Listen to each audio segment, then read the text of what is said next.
bienvenue sur ma chaîne YouTube. On se retrouve aujourd'hui pour continuer la série sur les Disney, à savoir la véritable histoire derrière nos Disney préférés. Aujourd'hui, on va dire qu'on passe quand même dans des histoires qui sont un peu plus dark que dans la série numéro 1. C'est parti! La première version, la toute première version originale, elle a été écrite par un mec qui s'appelait Basile. C'était pas Basile détective privé, je me permets une petite joke. Faut vraiment que j'arrête cet accent belge parce que ça commence vraiment à poser des questions. Alors non, je ne suis pas belge, c'est un tic de langage. L'histoire s'intitulait La jeune esclave. C'est en 1812 que les frères Grimm vont reprendre l'histoire pour écrire La Petite Blanche-Neige. C'est de cette version-là dont on va parler. En fait, dans la version originale, apparemment, la belle-mère de Cendrillon, la méchante reine, serait en fait sa vraie mère. Avec le temps et les adaptations, en fait, ça s'est transformé en belle-mère pour un peu atténuer le côté cruel. Alors, chez les frères Grimm, la reine, la méchante reine, est très clairement cannibale. La méchante reine demande aux chasseurs d'emmener Blanche-Neige dans les bois, de la poignarder à mort et de récupérer ses 2 poumons et son foie. Pourquoi, me direz-vous? Eh bien, tout simplement parce qu'en fait, elle veut les manger bien cuits avec du sel. Oui, c'est Textos qui a écrit, hein. C'est inquiétant quand même, hein. Dans la version des frères Grimm, c'est juste du cannibalisme pur et simple. Alors que dans d'autres versions, ils disent qu'en mangeant les organes de Blanche-Neige, elle veut récupérer sa beauté et sa jeunesse. Sauf que le chasseur, quand il emmène Blanche-Neige dans la forêt, il peut pas la tuer. Donc le chasseur trouve un sanglier qui passe par là, il le tue et il ramène ses organes à la reine et la reine les mange. Ensuite, il y a toute l'histoire avec les petits nains, la pomme empoisonnée, le coma, le prince, le bisou, le mariage. Excepté un léger détail, le jour cruel. Durant son mariage, Blanche-Neige fait chauffer une paire de chaussures de fer jusqu'à ce qu'elles deviennent rouges, donc bien chaudes. Et elle ordonne à sa mère de les porter et de danser jusqu'à ce que mort s'en suive. Ah, Blanche-Neige, c'est pas douceur et gentillesse, cuit-cuit, les petits oiseaux font le ménage, hein. Si l'homme court, s'il peut se taire au grand jour. Bonjour Madame Michaud, comment allez-vous? La Petite Sirène a été écrite en 1837 par Andersen. On retrouve notre poteau Andersen, l'auteur de La Reine des Neiges dont on a parlé dans la dernière vidéo. Les sirènes à la base, c'est des êtres sans âme qui, une fois qu'elles meurent, disparaissent dans l'écume des vagues. La Petite Sirène n'a pas de prénom, elle s'appelle juste la Petite Sirène. Elle ne veut pas se transformer en écume de vagues, très clairement, je la comprends. Elle veut échapper à ce destin. La grand-mère de la Petite Sirène, donc personnage qu'on ne connaît absolument pas, lui explique que la seule manière de posséder une âme, c'est d'être aimé par un homme comme il n'a jamais aimé personne et qu'il se marie avec elle. Faut trouver un pigeon, l'épouser, et puis voilà, t'es sauvé, Ariel, que veux-tu que je te dise? Pas plus compliqué. Donc la Petite Sirène décide d'aller voir la grande sorcière des mers, Ursula. Et elle établit un marché avec elle. Seulement le marché n'est pas trop de la même nature que dans le dessin animé. On est tout de suite moins Polochon et compagnie. Il faut que la Petite Sirène profite d'un courant favorable pour être entraînée jusqu'à la côte avant le lever de soleil.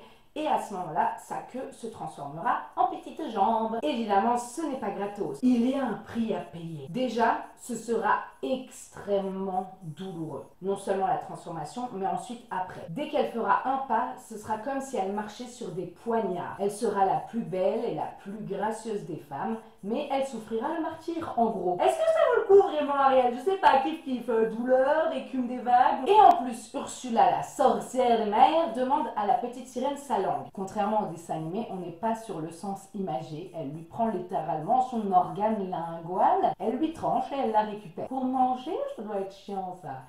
D'où la fourchette dans les cheveux. Elle peut pas en fait grailler. Mais Ariel accepte et donc elle se retrouve sans langue mais avec de belles jambes. Donc tout se passe comme prévu. Elle rejoint un bal, elle danse avec le prince qui est vraiment en kiff sur elle parce que c'est la plus gracieuse et la plus belle. Et elle danse alors que vraiment elle souffre à chaque pas. Malheureusement sa beauté ne suffira pas. Peut-être que le prince n'était pas si superficiel et qu'il lui fallait une meuf avec une langue. Je ne sais pas, échanger quelque chose. Mais en tout cas le prince tombe amoureux d'une autre et il se marie avec elle. Et donc la petite sirène est supposée mourir au prochain lever de soleil. Triste vie! Mais ses sœurs qui l'aiment ne sont pas prêtes à ce qu'elle décède en fait. Donc elle se précipite chez Ursula pour essayer de faire un dernier pacte. La vie de la petite sirène contre celle du prince. En gros, la petite sirène doit poignarder le prince pour pouvoir continuer à vivre. Mais alors qu'elle est là avec son poignard et son amour, elle n'arrive pas à se résoudre à le faire parce qu'elle l'aime trop. Et donc c'est elle qui meurt et qui se transforme en écume sur les vagues. J'avais prévenu que ce serait super triste, ok?